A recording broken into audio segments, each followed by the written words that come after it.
Hey y'all, welcome to another episode of Conversations with Candace. I'm Candace and we're going to be conversing today. If you've been on any corner of YouTube or Facebook or Instagram, you've probably seen the Cajun Ninja. This man is out here cooking up a storm. Creole and Cajun dishes that I grew up eating. I'm from Beaumont, Texas. We love seafood, we love Creole and Cajun food, and when they're mixed together, oh my gosh. So instead of just laying in my bed watching him cook all of these things, I said, you know what? I'm going to test one of these recipes. And it's crawfish season. So, what better to cook in crawfish season than crawfish étouffée? It's Creole, it's seafood, it's one of my favorite dishes, and he made it look so easy. So, I'm here today testing out this recipe, and I'll let you know if he did well or not. And by well, I just mean, does it taste good to me? Does it taste like what I grew up eating? And would my mama like it? Also, go follow the Cajun Ninja. If you need to know how to cook anything, I'm pretty sure he's made it on his page. He's a really good cook. He cooks for his family, and he's really funny too. So go over to his page, The Cajun Ninja. Now let's get started. The first thing his recipe called for was making sure that your pan was hot and then adding 2 sticks of butter. It didn't say salted or unsalted, so I did unsalted. I knew we were going to be adding other seasonings later, so I didn't want it to be too salty. We're going to let the butter melt completely before we start adding anything else. Sorry about the lighting. It does get better. Just wait for it.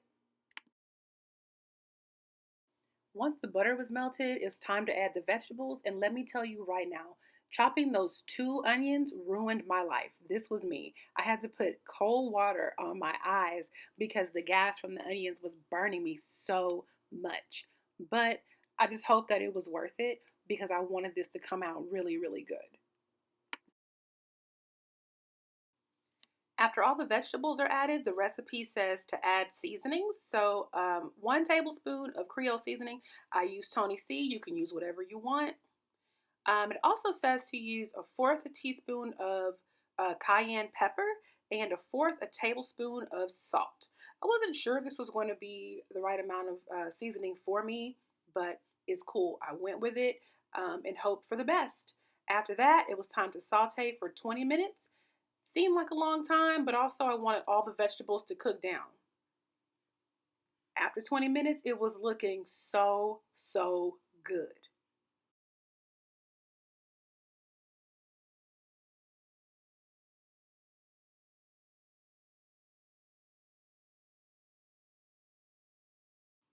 The next step in the recipe is to add 4 cloves of garlic.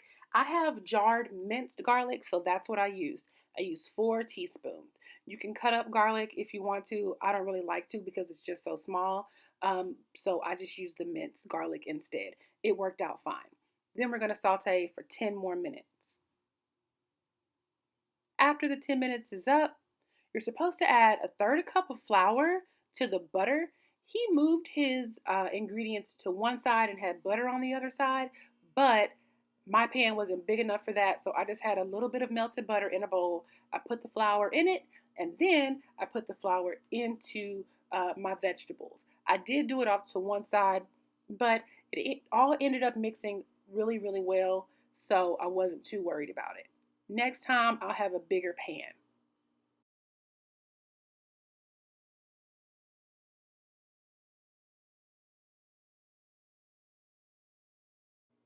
Next in his recipe, it says after you've gotten the flour all mixed in there, you're supposed to saute it for 30 more minutes. And this time, you have to be more careful because when the flour mixes with the butter, it can burn faster. So I had to stir this quite consistently for 30 minutes. So this is not something that you need to make in a hurry. You need to make this when you have time. You need to make it with care and love. Luckily, I felt like doing it.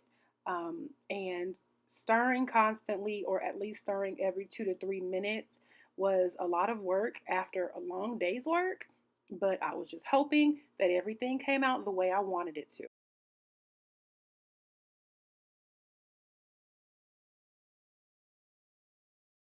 At the 27-minute mark, the recipe says to heat up 2 cups of water so that it's hot, and then slowly add half of that water to your mixture, and then stir until it is smooth.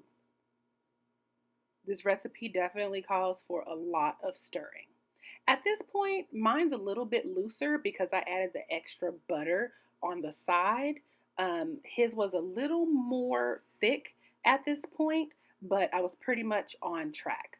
After you stir it until it's smooth, you add your 2 pounds of crawfish. Your crawfish needs to be Louisiana crawfish. Why? Because I don't trust crawfish from any place but Louisiana or Southeast Texas. I did use frozen packaged crawfish tails, but the company is based in Louisiana. After adding it and making sure all of my crawfish tails were separated and not still frozen, I mixed everything up well, and then I added the remaining hot water. That helped everything stir up really well too. It was a bit clumpy at first, but once I added that water, things got really smooth. The next step in this recipe, after everything is mixed up and smooth, is to raise the temperature to a low boil and let it start simmering in the pot.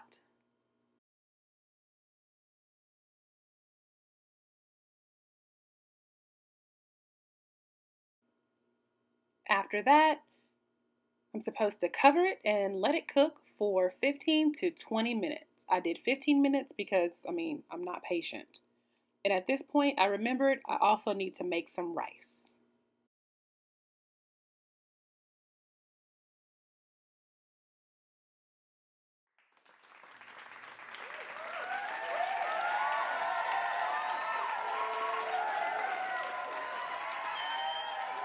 Oh, this is so good. It is so good. I, the only thing better than fresh crawfish étouffée is next day crawfish étouffée. Okay? Any Creole or Cajun dish, anything that has like a roux or Creole seasonings, so much better the second day, man.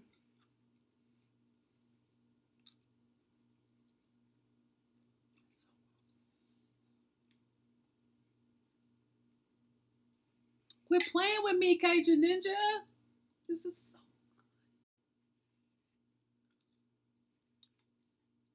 Thank y'all for joining me on this episode of Conversations with Candace. As always, follow me on Instagram, follow me on Facebook at Conversations with Candace. Please go follow the Cajun Ninja. This is so good. Y'all have a good day.